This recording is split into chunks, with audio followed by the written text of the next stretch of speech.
Hey guys, it's Kay from Chaos Anonymous, and I am back today with another episode of r/TIFU, which stands for Today I Effed Up. TIFU by leaving a real Christmas tree in my apartment until May.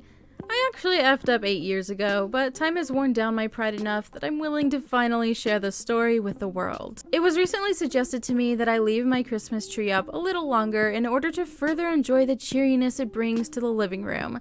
This is an easy thing to suggest when you haven't seen the things I've seen, when you haven't done the things that my boyfriend and I have done. You see, when you have 1 year, when you leave your tree up until May, that experience changes you. It changes Christmas forever. We have always used real trees as opposed to artificial ones, which means they need to be disposed of after the holidays. Back when we lived in an apartment, they had a small window of time when you could leave the tree by the curb and they would haul it away for you. Unfortunately, we missed that window, which turned into weeks and weeks of pretending the tree just didn't exist. Sure, the ornaments came down, but the skeletal remains of Christmas stood in our living room as a monument to our evasion of basic responsibilities. One day in late February or so, we realized we could be having friends over for dinner. We thought, oh my god, we can't let people know we still have this tree. So we did what any logical couple would do, and we hid it in the closet with a white blanket over it. You can imagine how terrifying it was in the beginning when you would get up to use the restroom in the middle of the night and see an 8-foot-tall Christmas tree ghost looming in the doorway. I don't know what the final straw was. Maybe it was the storage space we were losing by having a massive cloaked Douglas fir in our closet. Maybe it was that we missed using the blanket that had taken on a new purpose in life. Whatever it was, we knew we couldn't avoid this issue any longer. The problem of how to dispose of the tree still existed. We couldn't leave it at the curb, and we knew wherever we took it, it was going to leave a breadcrumb trail of humiliation straight to our doorstep. That's when the saw came out. Into the wee hours of the night, we carefully disassembled the tree until it was compact enough to fit into a cardboard box. By 2 a.m., we were covered in sweat and sap, but we were able to stealthily discard the box in a nearby dumpster. On that day, we vowed to never again let the disposal of the Christmas tree become an episode of Forensic Files. And now my shameful past is out in the open for the internet to enjoy. Happy New Year, all! I could absolutely see this being me. And this is one of the many reasons why I would not choose to have a live Christmas tree or whatever, a real Christmas tree, I guess. It's just, nah. It's already trouble enough with the fake one. I feel like for me, this would definitely turn me from doing the real Christmas tree. I feel like after you've gone through that kind of mess, wouldn't you just get a fake one? Because at least if you put it off a little bit, you're not gonna have that situation again. TIFU by getting drunk and playing hide and seek. So it was New Year's Eve yesterday, and I, female 21, kept up with the theme of 2020 by ending it on a crap day. I started by slipping on an icy patch outside my house and landing flat on my back in view of my neighbors. My bum took the brunt of the fall, and I spent the rest of the day walking around like I had crapped myself. In the evening, I went over to a friend's house for some drinks, and we ended up playing drinking games till we were too effed to string a sentence together. Then we unanimously decided, there were 4 of us, drunk hide and seek was a great idea. So my friend starts counting, and my drunk self, that now has the motor skills and excitement of a 6-year-old, runs upstairs to find a hiding place. This is where the F-up begins. One of my friends persuades me that we should climb up into the attic to hide, and I agree because that's an amazing hiding place. We climb up and crouch behind some boxes and start giggling like children as we hear muffled, confused noises from below as they search for us. After 5 minutes of not being found, I decide to give in and show everyone where we were hiding. I get up and drunkenly stammer towards the exit, forgetting that it's important to only walk on certain parts of the attic.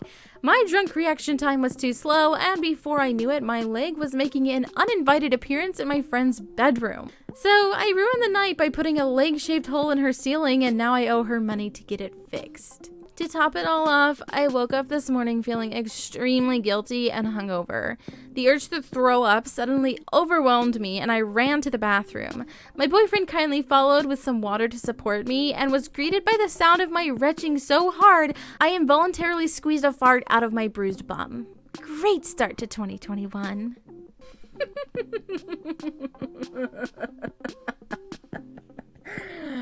Oh, honey. Yeah, that's great. That sucks.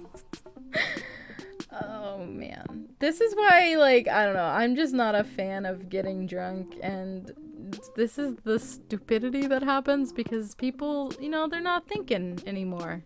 They can't properly think anymore. And suddenly you're falling through ceilings. That's just sad, honestly, but it's still funny for the rest of us. So thank you for sharing. TIFU by making my Venmo name at Senator Mitch McConnell and simply destroying my main emails inbox. Well, we all saw the Reddit thread about how people were requesting money from Mitch McConnell on Venmo and PayPal. I wanted to do it too, because why not? But when I looked up Mitch McConnell, nothing came up except a random guy, and I noticed that the tag Senator Mitch McConnell was open. And me, in a very tired and somewhat joking type of mood at 3 a.m. on New Year's, decided it would be a good idea to set that to my tag, change my profile pic to Ol' Mitch, and go to sleep. Well, I just woke up and my inbox is just effing destroyed. Like seriously, 5 requests a minute. Thank God it was only for like 6 hours since I woke up early today, but I'm going to be deleting for a long time. Edit, it gets a little worse. My girlfriend woke up to hundreds of notifications because a while ago she sent me 50 cents with the message F you, and I guess people thought she was sticking it to Mitch because it got liked a ton of times. Lesson learned, to not pose as one of the most disliked men in America. Edit part 2. After inspection, it seems like the rate was about 10 requests a minute. I am not well versed in the settings on these, but couldn't you temporarily just disable getting email notifications for this? I'm just saying, might help you in the future and the rest of the day. Maybe that's what you were saying, was like you caught it early enough, so you're just gonna be deleting for a while, but I don't know. Also, yeah, why would you do that to yourself? Why? Just why? TIFU by outing my friend as a cheater to his girlfriend. Obligatory, this didn't happen today disclaimer. My 24 male friend, 24 male, is a longtime cheater. He and his current girlfriend, 24 female, were on and off for a while because he intended to keep sleeping around. After a year and a bit, they made it official, but he kept sleeping around on the DL. He doesn't actively seek it out, but jumps on many a chance to get it in elsewhere.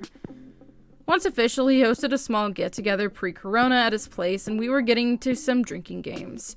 At this point, I was on the same team as his girlfriend. Now, this girl is super annoying about him.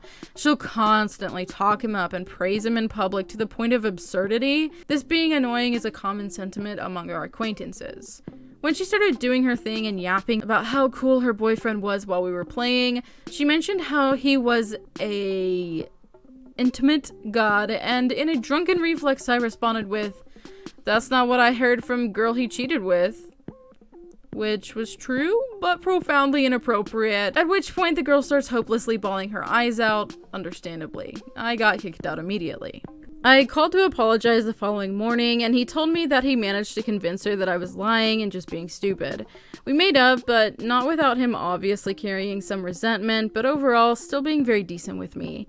They're still together, he's still unfaithful on a semi-regular basis, and we're still great friends. Still, I haven't regained a lot of the trust I enjoyed pre-incident. So I read a little bit of the comments on this thread, and he basically agreed that his friend is kind of a crappy person. And this is the question I have for you. Why are you still friends? Why? Like, what's the point? What is the point of still being friends with someone who you truly feel is a crappy person? And I mean, I agree with you. Why do you want to be friends with this person? Like, oh no, you don't get to get the amount of trust. Well, yeah. Because he wants to do what he wants to do and no one tell on him. Like, he's kind of a crappy Why? Why are you still friends? I just don't understand. Okay? I just don't get it. TIFU by forgetting to leave the Discord channel. Last night I was playing Risk of Rain 2 with my brother, and we were in a Discord channel with one of his friends. I was using Discord through my phone since my computer headset died and the charger was too short to use while wearing it. I used my Bluetooth headphones for my phone, and when I was done playing, I turned off my headphones, but forgot to leave the Discord channel. I had to work this morning, but my brother and his friend kept playing, so they stayed on that channel. I have a few medical issues, and every day I have to do an enema in order to get the poop out of me, and my stomach was bothering me, so I figured I would do one before bed. I took my phone with me in the bathroom so I could browse Reddit while pooping because it's boring sitting on the toilet for 10 minutes without it. I started doing my enema and proceeded to explosively crap for 5 minutes when I hear a faint voice coming from my phone. I put it closer to my ear and realized it was my brother yelling my name loudly to try to get my attention. I immediately realized I didn't leave the Discord channel and they both just heard me explosively crap for the last 5 minutes, and I went to bed wishing I would die in my sleep from the embarrassment. TLDR, I was on Discord on my phone and forgot to leave it, so my brother and his friend heard me poop for a long time. I have a low amount of maturity when it comes to like stuff like this. A lot of people were saying to like turn it back on them and be like, why were you still listening then? Like that's so good. Oh, that's terrifying, honestly. Like imagine, just the idea of accidentally having your audio on for anything when you don't know it's on is just not great, but like that's so nasty.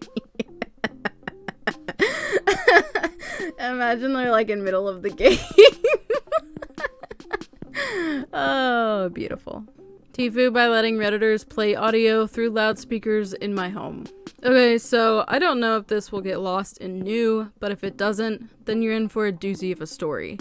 So a few weeks ago, I had the brilliant idea to try and make something similar to the TTS donation bot streamers use.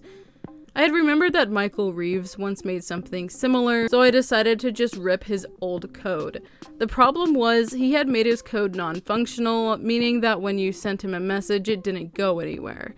Anyway, after a few hours of tinkering and coding, I've rebuilt the site to actually function and to allow text-to-speech, so I added it to my Discord server to outstanding success. People loved going to the site, typing something, and then having me hear it out of the loudspeaker I'd set up. So I decided to put it on Reddit. This is where the real F-up happens for obvious reasons. So it's been about 10 hours now, and I had horrible sleep, not only because Redditors were flickering my lights, but also because I received 50,000 messages overnight. 50,000 text-to-speech messages in 8 hours. Someone said that this person should leave a donation button. And my question is, why wouldn't you already have one? You're letting people do this for free? What is wrong with you? Do you hate your life?